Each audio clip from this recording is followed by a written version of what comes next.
Some breaking news right out of Reed International Airport this morning. An incident with an airline, American Airlines Flight 1665, flying from Las Vegas to Charlotte, having to turn back around after having reported issues with one of the engines. I believe the left engine is what we're hearing. We're watching live there at Harry Reid International Airport this morning. We have a crew on the way as we've been keeping track here on ARC Las Vegas, and we're getting the new video into the newsroom this morning, posted by people who watched it all play out overhead. This was posted on X here, and you could see that flight as it's making its way through our Las Vegas skies, as it's being turned around back to Harry Reid with that smoke coming out of that engine this morning.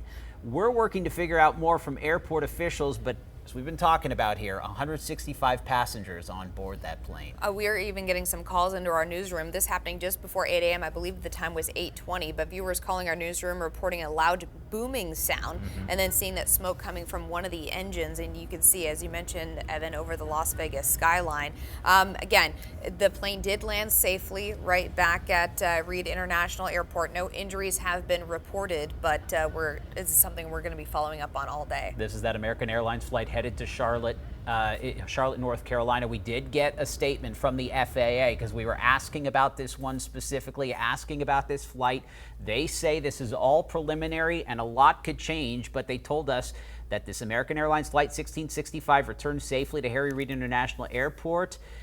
They said, quote, the crew reported an engine issue. The Airbus A321 was headed to Charlotte Douglas International Airport. The FAA will investigate.